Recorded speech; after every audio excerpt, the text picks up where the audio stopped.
We were on our way home when he asked if we could go look at some cars. So we turned off of the highway and onto a gravel road. I just remember playing the radio and looking for a second and keep going. I lost control of the car, and our car dug into the dirt and flipped several times, ending up upside down. The last thing I remember was some horrible noise, and then that was it. I quickly vacated the car and started calling out for Sam, but he never answered me. He was unconscious and still strapped into his seatbelt. I couldn't do anything to help him. I never thought that something that bad could happen while I was so close to a parent, but it did.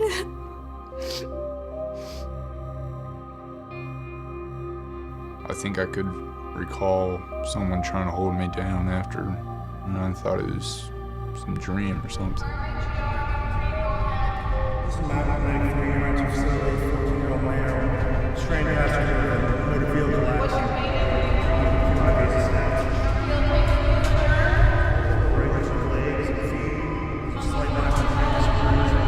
I can remember every time someone poked me with a needle or put an IV in. It was a lot of loud voices and, of course, this siren, and I was just trying to not look at what was going on because I couldn't really fathom it at that point. You know, I'd sent him to the orthodontist that day. I didn't anticipate a big accident. I expected that they'd had a fender bender. There was suspicion that he was going to have a very, very high cervical, most likely traumatic brain injury just based on his presentation, because he was initially unconscious when he came in, but he very quickly woke up. He was talking, but he wasn't making sense. He was very combative, and that's all very typical of somebody that suffered a closed head injury, which is basically an injury that we can't see from the outside. When I saw Sarah, I was glad that she was okay. I didn't know how to comfort her. She held my hand, and both Mom and Dad, I just remember, they were trying to keep a strong, reassuring face on, but it was so hard to watch because you could tell that they were just...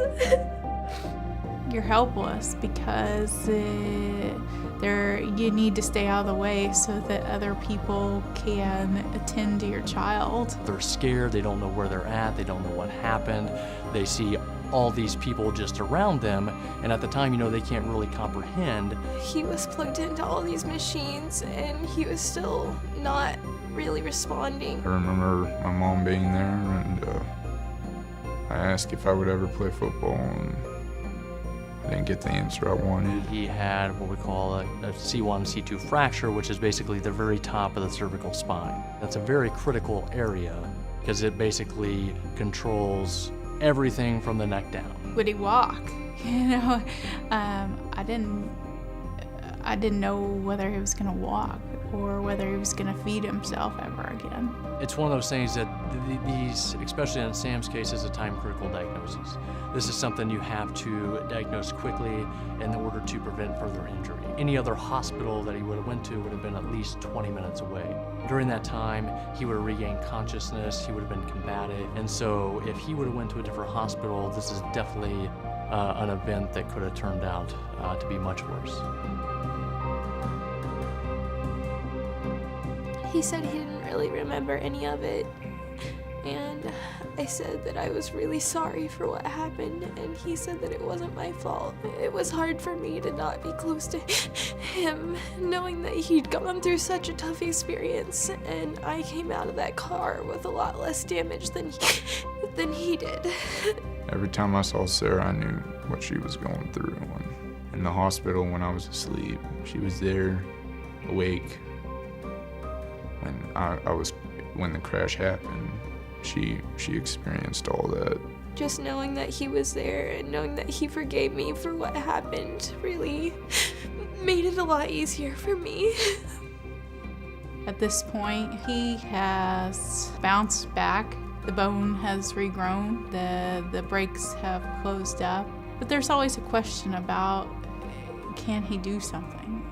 So I just continued hiking and continued biking. I would jog each day to see how far I could go, and each night before I got in the shower, I would do as many push-ups as I could, and each night it would grow and grow and grow, and I would see myself getting back to shape. Stories like this really bring to life what we're doing at Ransom Memorial Hospital. Our staff and providers continue to work tirelessly in order to provide the quality of care that our community deserves. Because of that, the word has gotten out. RMH is the place to go. We are a top 20 rural community hospital in the nation, and because of that, we're overflowing. We have patients that are in the hallways in our emergency department. We need to expand. While we see other community hospitals across the state shrinking or even closing their doors, our community hospital is growing to new heights, and we need your help in order to get to that point. Your continued support, but also continuing to spread the good word, telling our story that RMH is a 21st century hospital, providing top-level care. We are making a difference for you, your family, and your loved ones. I know it's their job, but it takes a lot to care for someone and keep them alive. I am very thankful for what they did that day. My son, I don't know that he would be walking or that he would be eating on his own or even alive if they had not done the job that they did that day.